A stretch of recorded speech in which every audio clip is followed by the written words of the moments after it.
जिस तरीके से इंडिया की हिस्ट्री में बड़ा और फेमस स्कैम 1992 है, क्या कोई पाकिस्तान की हिस्ट्री में बड़ा और फेमस स्कैम हुआ है या नहीं? जी बिल्कुल, पाकिस्तान में भी एक बड़ा स्कैम हुआ था, स्कैम 2007। जो स्कैम 30,000 से शुरू होकर 7 अरब तक पहुंच गया था। इस 7 अरब के स्कैम से कई लोगों को फायदा हुआ और कई लोगों को नुकसान हुआ, और चंद लोगों का नुकसान तो इतना बड़ा था कि वो उस नुकसान को बर्दाश्त ही नहीं कर पाए। ये 7 अरब का स्कैम करने वाला एक उस्ताद यानी कि फिजिक्स का टीचर था। टीचर तो वो होता है जो बच्चों को सीधा रास्ता दिखाए, मगर अफसोस ये टीचर तो खुद ही गलत रास्ते पर चल पड़ा था। अपने हालात से तंग और जल्दी कामयाब होने के रास्ते पर चल पड़ा था। ये फिजिक्स का टीचर 7 अरब का स्कैम कर तो लेता है, लेकिन जिंदगी इसको ये पैसा इस्तेमाल नहीं करने देती। इसकी जिंदगी में ऐसा क्या हुआ कि 7 अरब होने के बावजूद भी कहीं पर इस्तेमाल नहीं कर पाया? तो आइए जानते हैं इस सवाल का जवाब और इस स्कैम के पीछे क्या कहानी। आइए आपको बताते हैं इस वीडियो में।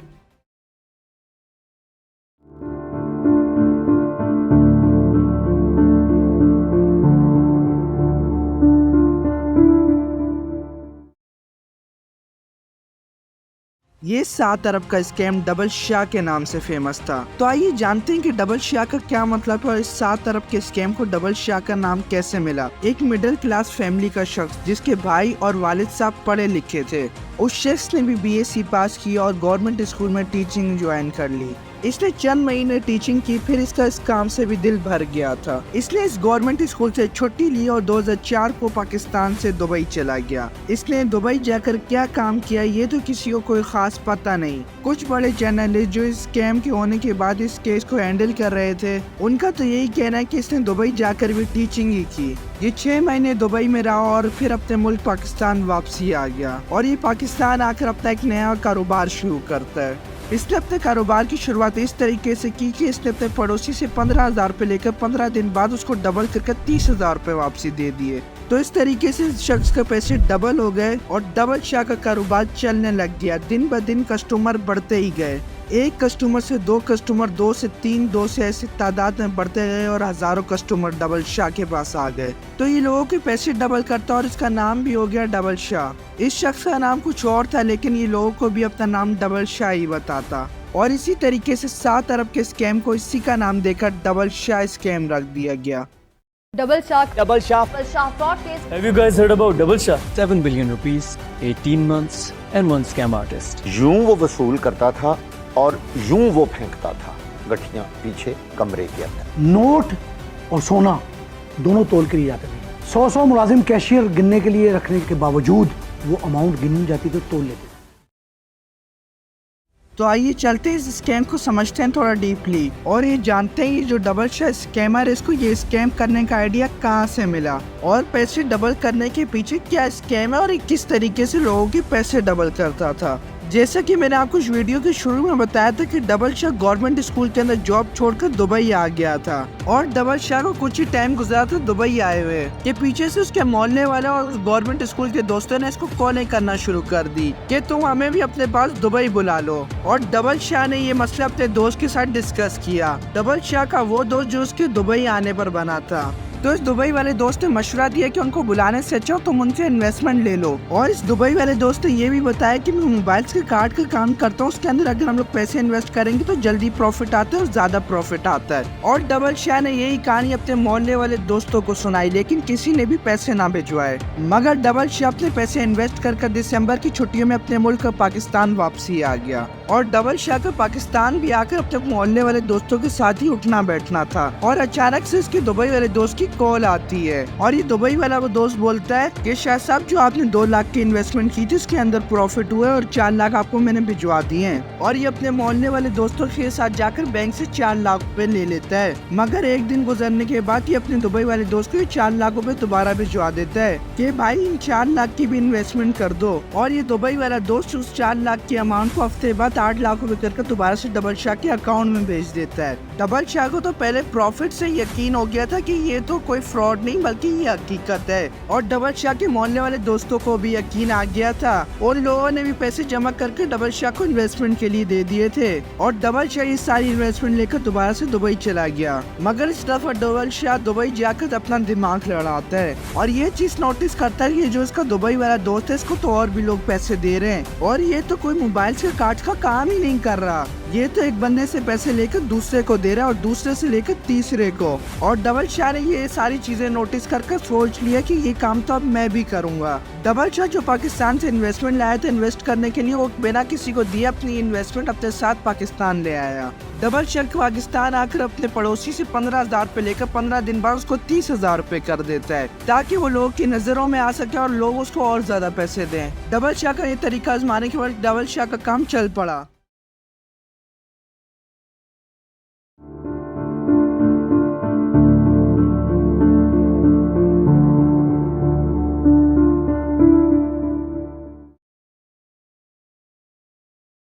तो आप जानते हैं डबल शाह किस तरीके से पैसे डबल करता था। डबल शाह एक स्कीम की बदौलत पैसे डबल करता था, जिस स्कीम का नाम पोंजी स्कीम है, जिस स्कीम की शुरुआत 1920s में हुई। 1920 में एक बंदे ने अपने इन्वेस्टरों को 50% रिटर्न का प्रॉमिस किया। वो बंदा अपने नए कस्टमरों से पैसे लेकर अपने पुराने कस्टमरों को देता और अपने पुराने कस्टमरों से पैसे लेकर अपने नए कस्टमर्स को देता, और यही सेम चीज डबल शाह अपने इन्वेस्टरों के साथ करता था। और इसी तरीके से डबल शाह लोगों के साथ स्कैम कर रहा था। तो अब जानते हैं एक और चीज कि डबल शाह का स्कैम कैसे चल रहा था, मतलब इस डबल शाह के स्कैम की क्या प्रोग्रेस थी। कुछ ही टाइम में लोगों ने इतना यकीन करना शुरू कर दिया था डबल शाह के ऊपर कि डबल शाह के डेरे पर लोगों की लाइनें लग गई थी। 2 लाइनें, एक तरफ से लोग पैसे जमा करवाते, दूसरी तरफ से लोग अपने पैसे वापसी लेकर जाते। लोगों को डबल शाह के ऊपर इस तरीके से यकीन हो गया था, जब लोग पैसे जमा करवाते तो डबल शाह किसी भी फालतू पेपर पर उनकी रकम लिख कर दे देता, और कभी कभार तो डबल शाह ने उन लोगों के हाथों पर लिख दिया कि आपने मुझे इतने पैसे दिए थे,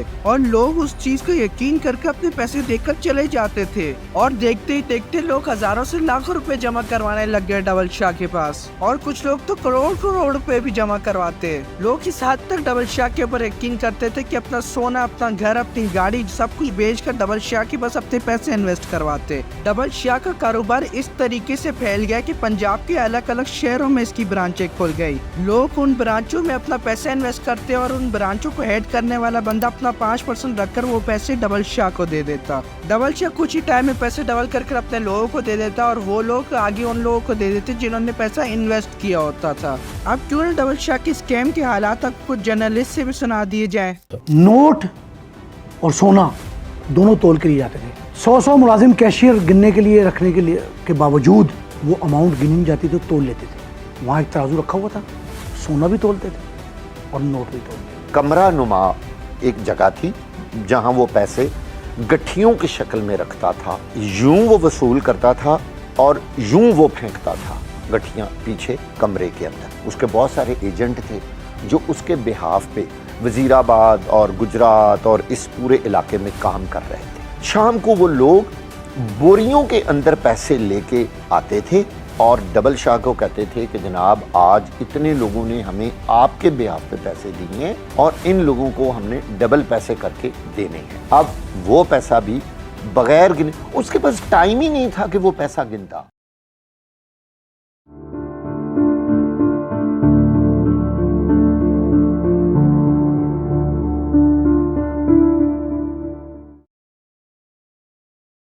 लेकिन फिर हर टाइम एक जैसा नहीं रहता। फिर आया कहानी में थोड़ा सा ट्विस्ट, और नैब और खुफिया एजेंसीज की नजर पड़ी इस डबल शाह के ऊपर, क्योंकि इसने खुद ही अपने पैर पर कुल्हाड़ी मारी और काम ही कुछ ऐसा किया। डबल शाह ने अपने नाम को और मशहूर करने के लिए कुछ अनोखा काम किया। डबल शाह ने एक हेलीकॉप्टर करवाया और हवा से 50 लाख रुपए उड़ाए। उसका मानना ये था कि ये मैंने पैसे लोगों की मदद करने के लिए उड़ाए हैं, और इसी हरकत की वजह से नैब और खुफिया एजेंसीज ने इसको अपनी नजरों में ले लिया। नैब ने 2 महीने इसके ऊपर सख्त नजर रखने के बाद 2 महीने बाद इसको अरेस्ट कर लिया। नैब ने बहुत कोशिश की कि इसके खिलाफ कोई एविडेंस मिल जाए, लेकिन ऐसा ना हुआ।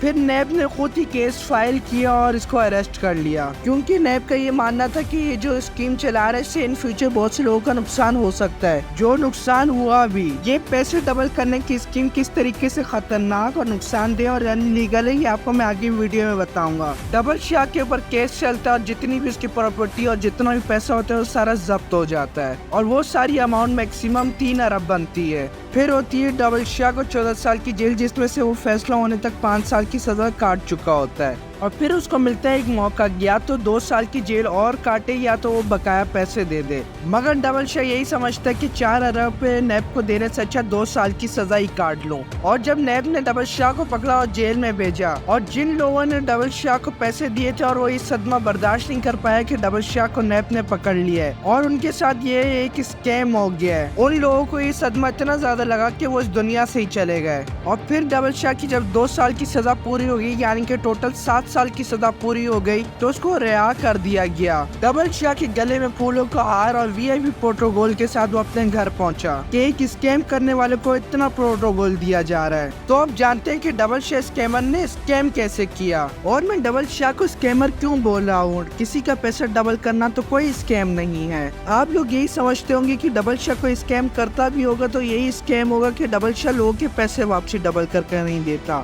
मगर आपकी सोच बिल्कुल गलत है। डबल शाह टाइम पर पैसे डबल कर लोगों को वापसी कर देता था। लोगों की नजर में डबल शाह एक पीर बाबा और एक ईमानदार शख्स था। वो पीर बाबा और ईमानदार शख्स जो लोगों से पैसे लेता और उनको डबल करके टाइम पर वापसी कर देता था। तो आप लोगों को मैं एक चीज बताता हूँ कि जो डबल शाह लोगों के पैसे डबल करता था इसके क्या साइड इफेक्ट है, और ये जो पैसे से डबल करने वाली स्कीम है ये मुल्क की इकोनॉमी कैसे खराब करती है। आप लोगों को ये तो बता दी कि ये कौन सी स्कीम है और ये किस तरीके से चलती है कि एक शख्स का पैसा दूसरे को देना और दूसरे का पहले को देना। और इसी तरीके से लोग जब देखते हैं कि उनका पैसा डबल हो रहा है तो वो अपना पैसा बैंकों से निकाल कर इसी डबल शाह को देते थे। इस तरीके से ये होता था कि बैंक बिल्कुल खाली हो जाते थे, लोग अपना सारा पैसा डबल शाह को देते थे। यहाँ तक कि जो बैंक के मैनेजर होते हैं वो भी अपना पैसा डबल शाह के पास रखवाते थे, और जितने भी बड़े जो पैसे वाले लोग होते थे वो भी अपना पैसा डबल शाह को देते, क्योंकि उनको भी पता था इस तरीके से ज्यादा प्रॉफिट आएगा। तो इसी वजह से मुल्क के बैंक खाली हो जाते हैं और ऐसे ही लोग होते हैं जो अपना ट्रस्ट बनाते हैं और फिर पैसा लेकर भाग जाते हैं दूसरे मुल्क, और जिन लोगों ने पैसा दिया होता है वो पैसा डूब जाता है और मुल्क की इकोनॉमी को सख्त नुकसान पहुँचता है। और ये सारा इनलीगल फ्रॉड और स्कैम है। मगर डबल शाह इसको कोई फ्रॉड और स्कैम नहीं बोलता था, बल्कि ये तो उसका कारोबार था, मगर हकीकत में ये सारा फ्रॉड और स्कैम ही था। तो वापसी आते अपनी स्टोरी पर कि डबल शाह 4 अरब पे नैब से बचाकर कैद काट कर अपने घर वापसी आ गया, और अब डबल शाह को लगता था कि उसकी जिंदगी में सुकून होगा और बैठकर 4 अरब पे खाएगा। डबल शाह अपना शहर छोड़कर लाहौर आकर एक आलीशान जिंदगी गुजारने लगा, मगर उसकी जिंदगी ने उसकी किस्मत में कुछ और ही लिखा था। जेल से आए हुए 16 या 18 महीने ही हुए थे। अक्टूबर 2015 को उसको दिल का दौरा आता है और वो इस दुनिया से चला जाता है, और जो पैसे उसने नैब से बचाए थे वो इसी दुनिया में रह गए। और यहाँ से होता है डबल शाह की स्टोरी का एंड।